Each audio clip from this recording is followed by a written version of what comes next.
ஓம் நமோ நாராயணாய.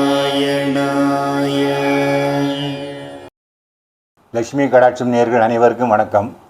இந்த பதிவில் குரு பெயர்ச்சி 26ஆம் தேதி மே அன்று நடைபெறுகிறது. அந்த குரு பெயர்ச்சி எந்தெந்த ராசிக்கு என்னென்ன பலன்கள் என்று நாம் பார்க்கலாம். அதாவது இதை சுருக்கமாக சொல்லிவிடுகிறேன். 12 ராசிக்கும் என்னென்ன பலன்கள் என்பது ஒரு பொதுவான பலன். அதை பற்றி சொல்லுகிறேன்.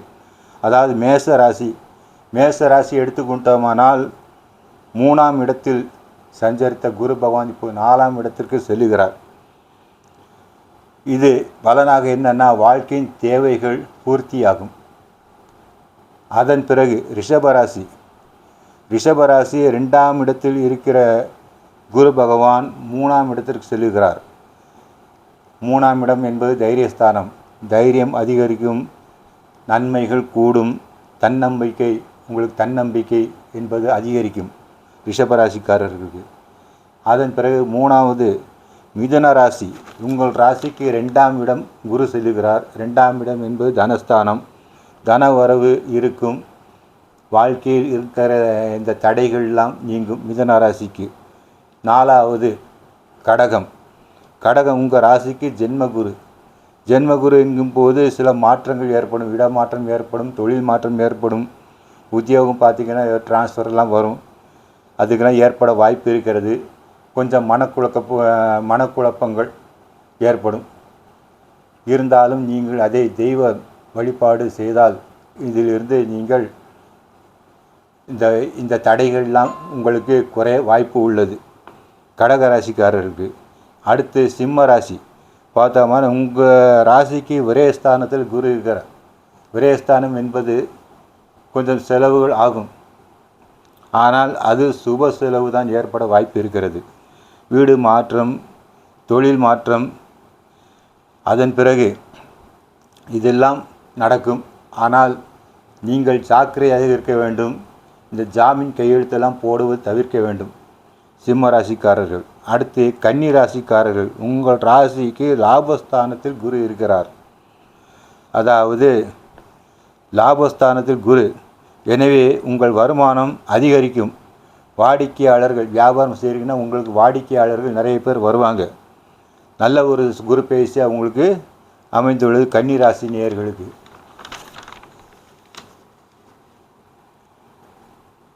துலாம் ராசி. அடுத்து துலா ராசி. உங்கள் ராசிக்கு 10ஆம் இடமான தொழில் ஸ்தானத்தில் குரு வருகிறார். ஆக உங்கள் செயல்களில் நல்ல வெற்றி கிடைக்கும், தொழிலில் நல்ல முன்னேற்றம் கிடைக்கும் துலா ராசிக்காரர்கள். அதன் பிறகு விருச்சிக ராசி. உங்கள் ராசிக்கு 2, 5ஆம் இடத்துக்குரிய ராசி அதிபதியான குரு இப்போது ராசிக்கு 9ஆம் இடத்தில் பாக்கியஸ்தானத்தில் செல்கிறார். உங்களுக்கு நல்ல தகவல் வந்து சேரும். நல்ல முன்னேற்றங்கள் ஏற்படும். நல்ல குரு பார்த்தாலே கோடி நன்மை. உங்கள் ராசி அதாவது 5ஆம் இடமான விருச்சிகத்தை குரு பார்க்கிறார். ஆக உங்களுக்கு நல்ல முன்னேற்றங்கள் வரும். குரு பார்க்க கோடி நன்மை. தடைகள் நீங்கும். வாழ்க்கையில் நல்ல முன்னேற்றங்கள் ஏற்படும். வியாபாரம் வளர்ச்சி உண்டாகும்.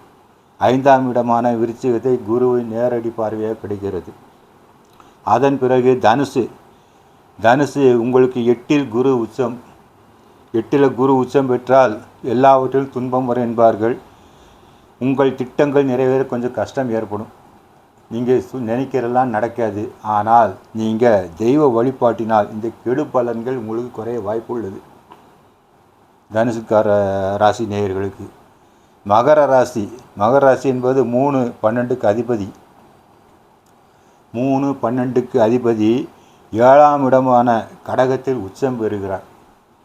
அங்கேயிருந்து நேரடி பார்வை உங்களுக்கு கிடைக்கிறது. அதான் முக்கியம். 7ஆம் இடத்துல உச்சம் பெற்று 7ஆம் இடமா உங்களுக்கு நேரடி குருவின் பார்வை கிடைக்கிறது. இதனால் எல்லா நன்மைகளும் உங்களுக்கு உண்டாகும் மகர ராசிக்காரர்களுக்கு. அதன் பிறகு கும்பம் பார்த்தோம்னா, கும்பம் 2ஆம் அதிபதியான குரு 6ஆம் இடத்தில் சஞ்சரிக்கிறார். 6ஆம் இடத்தில் வருகிறபடியால் தன விரயம் ஏற்பட வாய்ப்பு உண்டு. ஆனால் எல்லாம் சுப விரயம்தான். ஒரு சேவிங்ஸ் மாதிரி தான் இருக்கும். ஆனால் தன விரயம் ஆகும். கல்யாணம், வீடு கட்டு இந்த மாதிரி செலவுகள் ஆகும். சுப விரயம்தான். நீங்கள் நிதானமாகவும் கொஞ்சம் பொறுமையாகவும் சிந்தித்து செயல்பட வேண்டும் கும்பராசி நேயர்கள். அதன் பிறகு மீனராசி நேயர்கள் என்ன, உங்கள் ராசி அதிபதியான குரு 5ஆம் இடத்தில் வருகிறார். குரு உச்சம் பெறுகிறார் 5ஆம் இடத்தில். 5ஆம் இடமான பூர்வ புண்ணியஸ்தானம். அந்த இடத்தில் குரு வருவதால் உங்கள் தேவை, வாழ்க்கைக்கு என்னென்ன தேவை எல்லாம் உங்களுக்கு கிடைக்கும், எல்லாம் பூர்த்தியாகும். பூர்வ புண்ணியஸ்தானம் சிறப்பாக அமைந்துள்ளது. ஆக 12 ராசிக்காரர்களுக்கு எல்லாமே நல்லபடியாக தான் உள்ளது. ஆனால் இப்போ நான் சொல்வதெல்லாம் பொதுவான பலன்தான், ராசியின் அடிப்படையில். கோச்சாரம் என்பது வேறு, திசாபுத்தி என்பது வேறு. எனவே தெளிவான பலன் உங்கள் ஜாதகத்தை உங்கள் குடும்ப ஜோசியருக்கு காமித்து நீங்கள் தெரிந்து கொள்ளலாம். இது எல்லாம் பொதுவான பலன்கள். மங்களாணி பவன்து.